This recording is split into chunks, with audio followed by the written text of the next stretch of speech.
Hello, Swami Keerti. Welcome Yes. in Holland. I feel welcomed, yes. It's nice you're here for Osho TV. We're very curious to know, can you tell us how you met Osho? I was in a small city near Delhi, which is called Panipat. Being there, it was not very satisfying as far as achieving something of the inner world, inner peace, satisfaction. It was more like you seek and you don't find anything. The old religions, the old temples in your area, they are not answering you anything. But I was a seeker. And in the course of seeking, because I became interested in reading books, books by Gandhi or around that time, whosoever was known, like Vivekananda or Yogananda or these kinds of great people. Certainly, in one of the magazines, I found one article which came out, which was an extract from Osho discourse. The column was Dharma Charcha, that means the talking about religion. In that Dharma Charcha, and this little photo of Osho with the article attracted me. In this article, Osho is talking about how mechanical life we live. Somebody praises us and we feel happy. Somebody insults us and we feel angry. That means the remote is always in the hands of other people. They are kind of dominating in a way. We don't live our own life. We don't respond to situations. We react. And he was saying the intelligent person will not react, but he will respond out of his awareness. It was a different, totally new language for me, the new definition of being religious. I went in search of so many other magazines, the previous issues of the magazine, to find more such articles from Osho. And they were there. So I made a file and started reading more and more. And maybe 1 year later, I came across one advertisement of Osho book in the same magazine, which was Beware of Socialism. Hindi was Samajwad se Savdhan. So he was making people aware that don't be trapped by the popular slogans of politicians who are giving you promises of socialism. Socialism simply means distributing the poverty. You don't have a wealth to share. The poor country doesn't have any wealth to share. And on the name of socialism, they will simply seek your vote and enslave you more. It doesn't provide jobs, it doesn't raise the economy of the country. And that time, Osho was giving insights on how to make India develop economically, financially also. He was not just talking religion. Though, even in this book, Beware of Socialism, the undercurrent was spiritual. He was saying that any revolution that happens outwardly is not the real revolution. Real revolution happens in the individual only. And only individuals can be transformed. Society as such, the crowd is never transformed. They go on their blind way. So he was saying, I'm working on the individuals. So if few individuals become awakened, they can become a light to so many people. This attracted me to him. I may have read this book maybe 4 or 5 times because between the words there was something. It was magnetic, and even his photo was bewitching, magnetic. I felt reading this book that these are not writings, he's talking to me. Through this book I came to know about other books. Mm-hmm. The other book was from Sex to Super Consciousness. Quite something different. Yeah. So this was another book, Creating Waves in India. Later on I came to know, not that time. But I ordered that book, got it and read it. And reading this book also became a kind of, it transported me to some other world. Beyond sex. It's like you get transcendental experience by reading simply the book. He was talking about love. Lowest rung of love is sex, and the highest level of love is samadhi. And the flowering, the fragrance, like a coal becoming diamond in the course of transformation of many years. So in same way, much is possible through the transformation of the individual. But I will not shy away from talking about sex because that's the reality that you are living in. And then he takes us beyond. And that kind of glimpse, for the first time I got it. Then after that, I ordered another book which was in Hindi, Jin Khojatin Paiya. The translation of that book is available now. It's called In Search of the Miraculous. So that book talks about 7 chakras, 7 bodies, the journey of Kundalini through these chakras. This boy of 21-year-old really became interested. What is all this? I don't know. So reading this book halfway through, I realized that now books won't help. I have to go to him. Then I take a decision one fine morning. I take a train to Bombay, which is maybe that time it was 36 hours journey by train, something like that. Found his address and went to him in the afternoon on September 4. There I meet one Lakshmi, his secretary, and I ask, request, can I meet him? And she says, no, you first have to maybe come to his discourses for a few. I said, well, I have read so many books, read whatever he has taught. Now I would like to meet him. She said, how can I allow you straight away to meet him? Because, first you see him in public discourse. So I kept sitting there, waiting for some miracle to happen, something that I would see him. If she's blocking the way, what kind of secretary is she that she can't really let me see him? I was just going through all these things, all these thoughts. Then I come upon an idea. I tell her, give me a piece of paper. I write few words to him and take it to him. Whatever he says, then you let me know. So I wrote few lines to him that I have come from that far and there was no obstruction on the way. Now I'm sitting here and you are sitting in your room. I don't know what kind of walls are there between us. And what I like to say, I cannot say. My only expression is this, that I have come. Wow. I have come to you. And she took, without reading it, straight away without reading it, and in a minute, not even minute, less than minute, she comes back, says, he's calling you. So I say, okay.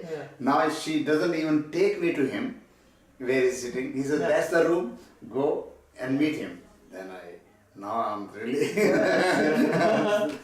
unsupported. So I open the door of his room and he says, keep coming, come on in, I was waiting for you. And then I go, touch his feet, he sit close to him and he asks, Kaise aana hua? What brought you here? How did you come here? Something like that. I say to him, I'm trying to find words and my tongue is stuck there, I can't use it. And then he repeats the question, Kaise aana hua? How, what brought you here? I said, I have come to be with you. I told myself to say something. Yeah. Yeah, in the train you were thinking you would ask this, you would ask that, Yeah. and all kinds of. Now you can't say anything. Yeah. So I said, I want to be with you. I'm here to be with you. With me, here. Okay, and he laughed loudly. And he says, so you want to take sannyas? I said, whatsoever is the condition to be with you, I'm ready for that. Wow. Yeah. I don't know about sannyas. Yeah. I had Yeah. not heard about it. Yeah. Because that was the beginning of his sannyas movement. He says, he presses his intercom. Yeah. He tells not Lakshmi, but there was another Ma, Madhu. He says to Madhu, Madhu, bring mala. Right at that moment. Yeah. Wow. Yeah. Yeah. And then he turns to the side to take out his letterhead, Yeah. to write my name. Yeah. Yeah. That time I look up and see what he's doing and how he looks. Until then I had just been sitting like with my heads down. Yeah. So I was not looking at him. No. And when I still the moment when he looks Yeah, when this he way, looked away, he then look at him. Yeah. Because it was too close to look at him. Mm. Then he says, I give you name Swami Chaitanya Keerti. This is your name. And this Ma Anand Madhu, is going to start a Kirtan group from tomorrow, which will be traveling to Gujarat. You join this group, and after 3 weeks, the group comes back to Mount Abu meditation camp, Yeah. and then for 10 days we would be there together to meditate. In between, he asked, do you have any responsibility at home and what kind of education you had? A few simple questions. Yeah. And I answered that. When he asked about the responsibility at home, I said, no need to talk about my home. I'm home. So forget about my home. I've come, like that. Then I come out, and there is Mahalakshmi with a cup of chai, who was not allowing me. And now she's there to welcome me into the sannyas community. I get the address where the rest of the group is staying, so I can go and be with them. And there was one sannyasin who was supposed to go in a kirtan group, His clothes were given to me because I had come without preparation. He was the same size, so I got his orange clothes for the journey. So in the kirtan group, it was kirtan group of Swami Chaitanya Keerti and Ma Anand Madhu. And she was also that time the head of organization of sannyasins. So she's still alive. She lives in Rishikesh, and sannyasins go and see her. 3 weeks later, in Mount Abu, I attend Nirvan Upanishad camp, and that was my first time ever to meditate in his presence. He's conducting dynamic. He's talking. Everything in the evening also we are doing a kind of Tratak meditation with him, looking into his eyes, jumping, hoop, all those things were happening. And then again after the camp, we continued traveling to different parts of India, Rajasthan and Punjab and many places. For 1 year I kept traveling with the group. After maybe little over 1 year, then I wrote to him if I can edit his magazine, and then he gave me name for the magazine, and from Punjab I started his magazine, where Ma Neelam was living in Ludhiana, but she was Osho lover. She had fallen in love with Osho, but she was not sannyasin yet. So I lived in their house and published a magazine for almost a year. And then I shifted my office to Bihar, Patna, where there are more Hindi readers. And then I come to Osho to Pune. By that time, he Yeah. has moved to Pune Uh-huh. from Bombay, Okay. 74, and asked permission for another name for the magazine to be published from Bihar. Okay. He says, no, you wind up that magazine there and you come and live in the commune here. We would have Rajneesh Foundation newsletter. From 11 December, it would be out, the first issue, and you come 1 month before that. It was Hindi, and Tirtha was doing English. From 74 to 81, I was the editor of this paper and also Hindi books. Okay. It's life before this Yeah. was totally different. Who is seeking, who is struggling, and life after that became blissful. Every day was a new day, and listening to him, seeing him in the commune was just like a kind of nourishment for the being. Yes.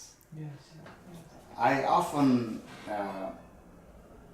used to go to him when there was something regarding the publication of the. I want to. Few times I wrote, "Do you want to give me any suggestion about how to publish your paper? Are you happy with it?" And it was always come blessings. Nothing, no suggestions. He was. This meant that he was always happy with whatever I was, the way I was doing. Yeah. Originally, he had given me the guidance from the very first issue. Like in the first page, on the first page, there will be full photo of him, full size photo. Inside there would be a complete discourse and the activities of commune and the activities of the centers. Every 15 days it was published. So each time we send him the copy when it comes out from the printer. Yeah. And he looks at it, and there was for 7 years nothing to say. No comment. Means- Yeah. So, but still I would go sometimes and say, I want to ask few things. Yeah. And each time I would go, I would forget what I came for. So I told him that I had questions, but now looking at you, I have forgotten everything. So maybe third, fourth time I went with written questions, so I couldn't read it to you. He said, okay, like that, because it was difficult to face him, to look into his eyes, and when he's looking at you, I would request him, keep your eyes this way so that I can talk to you. I came to know how difficult it is for people to look into his eyes when he's looking at them. So they forget. Like I remember in Rajneeshpuram, Oregon, the head of the peace force, who was giving training to sannyasis how to take care of the security of Osho. So he was teaching them. And the first thing he was teaching them was this. Suppose Osho's car is going somewhere and you are following him, and his car, because of snow, goes into some ditch and you have to pull out the car. So in that moment, what to remember, he was telling them. He says, when he comes out of the car and you come to help him, never look into his eyes. Otherwise you would forget what for you came here for. So even that was not a sannyasin. Because it must have happened to him. He forgot the duty. What is he here for? I could relate with this because each time when I went to see him, this was like that. You knew. Yes. He is like overwhelming feeling. He looking at people like Avirbhava, and she goes into he does something and and I remember one thing in Bombay. Before I started the magazine, I was few days in Bombay, and he had started his talks on Vigyan Bhairav Tantra, the book of secrets. and he created one kind of club type of thing, study circle, and anybody could be part of that study circle. The contribution was 100 rupees for the month. So whatsoever discourses happen in that month, people are entitled to attend. It was the very first day. So I was given register to take down their address and name when they come. Yes. Like Osho is sitting here, I'm standing there, and people are entering. And then I first take down their name and address, phone numbers, and then make them sit. When everybody is already in, then Osho comes and sits in his chair, and he gives a talk on Tantra. But when he came and sat in his chair, I thought, where do I sit? Because I have made everybody sit. So now suddenly see, there's one little spot near his feet which is empty. The rest of the... So I straight away get pulled into that spot quickly because he has to start talking. So I go and sit there. He starts talking on Shiva and Parvati dialogue, and I hear every word of it. And then after 1.5 hours, the discourse is over, and I just sitting there, I put my head on his feet, and what he does, he makes his half hand resting on my back, and with the other hand he is blessing everybody who's leaving. People namaste and they leave, or touch his feet and they leave. And with me, what he did, he kept his hand. He kept connecting. His half hand was just resting on my spine, and I was just going through like where I am, like you are floating in some ocean. That kind of. After that blessing, for many days, I could not sleep on my back. I would always sleep like this because there would each time the back touches the ground or something, I feel energy. So this was going in the spine. Few days. In Hindi or Sanskrit, Osho talks about Shakti path, energy transmission. And could you maybe tell something about vipassana? Because you're here for a neo-vipassana weekend. What's the difference? Yes, listening to Osho, I have realized that most of the sannyasis also have heard that if they have been following his instructions and guidance and discourses.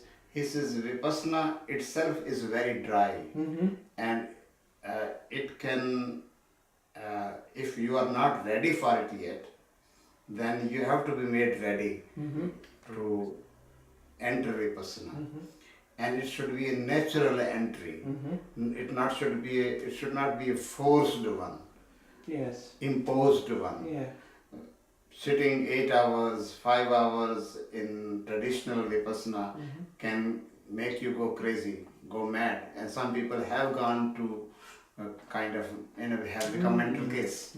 And it is so dry, it dulls you. So he says, I want to add dance, I want to add also, before you enter in natural vipassana, you should detox yourself. You should cathart, so that you become as innocent as the ancient man in the time of Buddha. So without therapy, without therapeutic catharsis, you should not enter vipassana directly, otherwise you would harm yourself. So he says only after people have gone through dynamic meditation and other cathartic processes, I recommend vipassana to them. So now I have been conducting camps for last 15 years. In the beginning I was not conducting vipassana, but after 12 years I realized now the time has come, because same people sometimes come again, they are ready, and or they have been going to other facilitators or other locations where Yeah. they are going through these processes. Yeah. Now they are ready for. In India, we do it for 7 days. Mm-hmm. But here also I wanted to introduce it.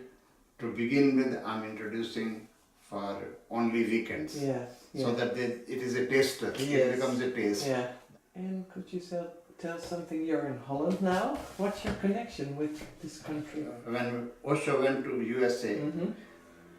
the first country out of India that I came was Mhm. Germany. Uh-huh. And I being 3 days in Frankfurt, Yeah. I get the message from Oregon Yeah. that, sweetheart, Yeah. holiday is over.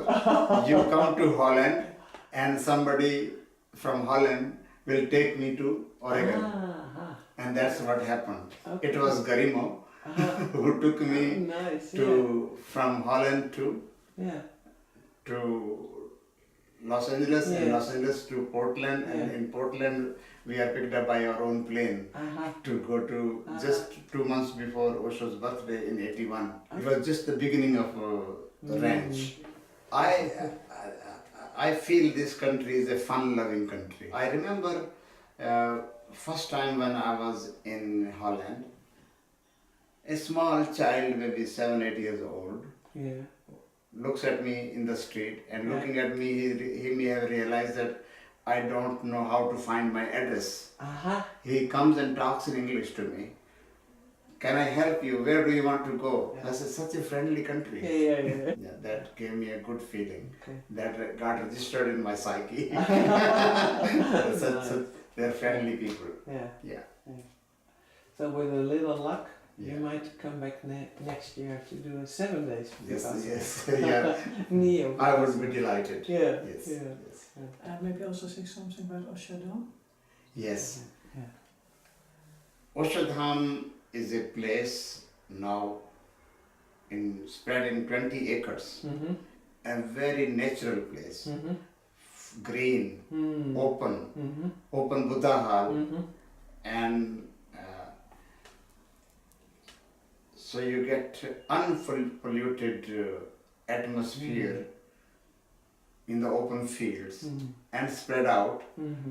and now it has almost everything like mystic rose, born again, no mind, and who is in rebalancing, Mm. all kinds of new things like Reiki, Neo Yoga.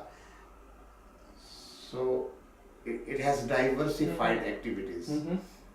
and also very economical for people. Mm-hmm. Yeah. It's like people can afford doing Mystic Rose there, people can afford doing Yeah. No Mind, Yeah. and there are different kinds of accommodation, Mm-hmm. maybe with just 600 rupees a day, which Yes. would be something like less than 10 euro. Yeah. One can stay and eat also Yeah. there, Yeah. accommodation is there. So it attracts people from world over Mm. now. So it is like, it feels home. Mm. Yes. Yeah. doesn't it? To me too. Yeah. Yes. To be honest. Yes. Okay, well, thank you. Thank Nice you very talking much to you. for this sharing, and thank you for being here Yes. also. I love it.